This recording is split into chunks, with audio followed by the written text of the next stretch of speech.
Alright, once again, doing another rankings. This time my personal list of worst to best, going from the Yu-Gi-Oh! Protagonist partners. Because every protagonist did have one, in technicality just not Yusei, unless you count the Crimson Dragon. And yes, I do mean the ones that follow the protagonist throughout the whole show, or in many ways, midway throughout the end. Because some partners don't really show up until midway of the show, or in Ai's case, will be not his partner at the end. But each one of them has done something good for the protagonist and has actually helped them out. And I'm only talking about dual monsters to Vrains. So like usual, it's all based on my opinions on base form first, because the base form has to look cool before going to the evolved forms, which evolved forms go second. And I will be counting fused forms as long as it's with their main partner. If it's a fused form with another character, those will not be counted on this list for the evolved forms. And also they must have shown up in the anime, because I'm counting the anime designs. And also, not every fused form has been done with the protag and partner. Some recently with the what if scenarios, but unfortunately those are not going to be counted here. But anyway, with all those rules out of the way, let's begin. And before we actually begin, who's my favorite partner? Hard to tell. In a way, Atem and Astro has the most development, while Ai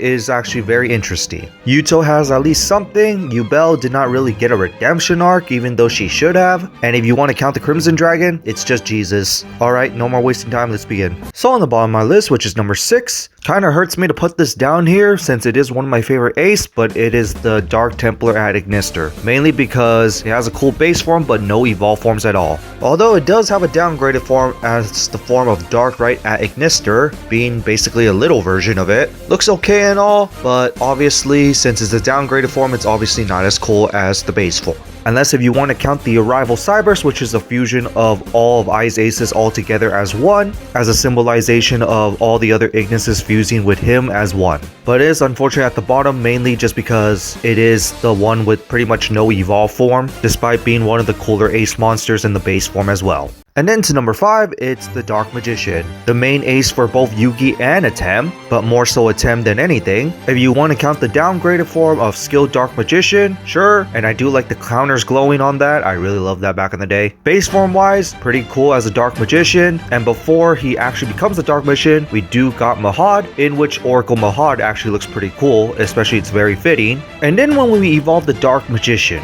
we got the main one of being Dark Paladin fused with Buster Blader, 2 of Yugi and Atem's aces fusing as one, which is of course one of my favorite designs of evolved aces. We also got Dark Magician Knight, which is of course with the Knight's title, making Dark Magician more warrior-like. I kind of wish that they do a little series of making this into a deck, and design-wise is of course awesome. And then we also got the Dark Magician of Chaos, or Magician of Black Chaos. Cool evolved form of Dark Magician that goes even further, and personally I think Ritual is actually very fitting for Dark Magician for evolved forms just because of spellcaster reasons. And finally with the Amulet Dragon, which is of course just mainly Dark Magician riding on Tamias, with some magical ruins on it, which does look pretty cool, but it's basically just Dark Magician as a dragon rider, and we didn't get Dark Magician the Dragon Knight at that point.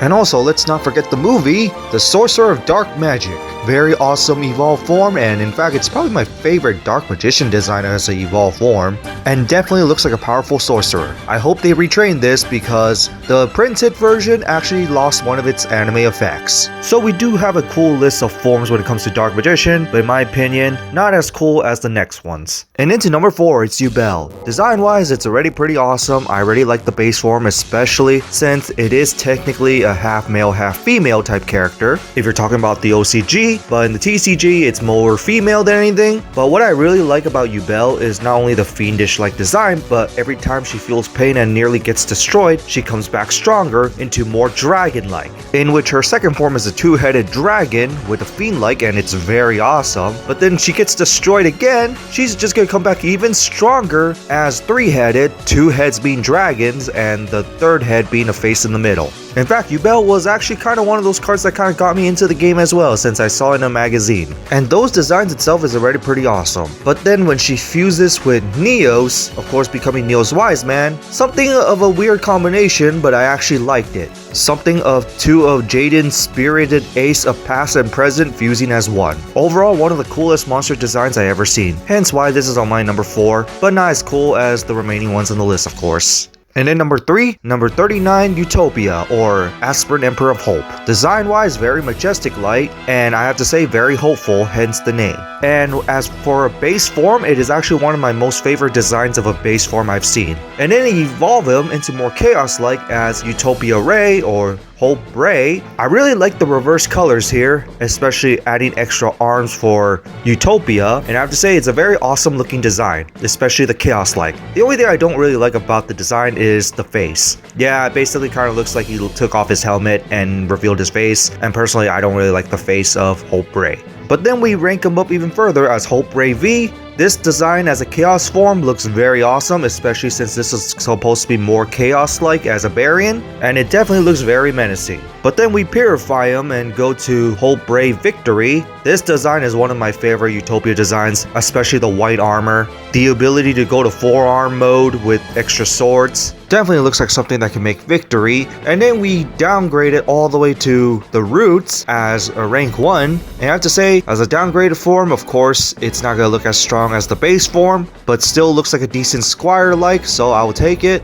And then we go to basically the Beyond form of the Utopia, Beyond the Hope, which is basically all Utopia's forms combined as one, making Utopia turn even bigger with heavier bulky armor, and I have to say, it definitely looks like a very strong Utopia. Although for color choices, personally not really my favorite, but it does work. And then we go to Astro's route of making Utopia even stronger as number 99, Utopic Dragon, or Hope Dragoon, making a Utopia combining with a bit of the Numeron code, hence why it became more of a dragon. And honestly, as a final boss monster, I was kind of sucker for this, especially since it's a dragon, and an awesome one at that. So in my opinion, Utopia is just one of the best Protag monster designs, especially when it comes to the partner design, since it's kind of both. And now to number 2, the main partner for Yuya, which is Yuto's Dark Rebellion. Base form design is already very awesome since I am a sucker for dragons, and also, personally, I think Dark Rebellion is the best looking one out of all the Dimension Dragons, especially when we evolve him into Dark Requiem, which itself is already pretty awesome with a Phantom Knight aesthetic, especially when it projects its wings. I really love the wing projection on Dark Requiem. And unfortunately, Dark Requiem is his only loner evolve form because the other evolve forms are basically combined with his partner. So first up, we got Odd Eyes Rebellion, which is of course the partner fusion, at least one of them. More of a Dark Rebellion-like design, and I really love this design actually, especially those machine-like wings, and then once it starts projecting those wings, it looks very devastating. But then what's even cooler is Odd Eyes Raging, which is basically more Odd Eyes-like, and this one is definitely even more devastating. Design-wise, of course, looking more Odd Eyes, but combine a bit of the Dark Rebellion, it definitely looks absurdly devastating, and it just looks awesome. Especially the wings. I really love the flaming raging wings, especially once he starts attacking, it starts extending. And then we also have a corrupted form when it comes to being with Zark, and that will be the Supreme King Servant Dragon Dark Rebellion. Corrupted green energy of Zark, and actually I really like it with the corrupted green energy. It actually looks really awesome with it. But not as cool as the evolved states, but still pretty cool as basically kind of an upgrade to the original Dark Rebellion. So yeah, in my opinion, best looking partner ace monster in the anime. Technically it's number 2 because number 1, the number 1 spot has Crimson Dragon. I wanted to put this as number 0 since technically Crimson Dragon is not really a partner, but at the same time it really is because Crimson Dragon assists pretty much all the signers, mainly Yusei, throughout the whole story. And who needs evolved forms if you're a god? Yes, Crimson Dragon was never a monster, so technically I did want to put this as a number 0. And in my opinion, this is the coolest design out of everyone just because it's a godlike monster, especially since I love the crimson energy around it. And technically, it doesn't really have a physical body, it's really just manifest energy. So yeah, even though it's never been summoned, but finally turned into a card, it is technically my favorite, most godlike monster out of all the partners, if you want to count it. If it's not counted, then technically this will be number 0, and Dark Rebellion is number 1. And so that's it for this ranking on my favorite partner ace monsters from worst to best, based on my personal opinion and based on their designs and not by their effects, because we can't really go by effects if some of them are normal monsters. What do you guys think of them, and how would you rank them? And if you decide to include Crimson Dragon or not. I just gave you my list, so go ahead and tell me yours. I know that there are multiple Yu-Gi-Oh! Protags with multiple partners in some cases. If you want to count the ones that actually have dueled, 5 out of 6 partners have actually dueled. And technically the 6th one doesn't even really count, that being Crimson Dragon. but one does stay consistent throughout the whole series or start from midway to the end. And of course, each protag has dueled against their partner at least once, even before they were even partners or after they finally separated. But in that, go ahead and share your thoughts along with the partner character who's your favorite, and see you all next time.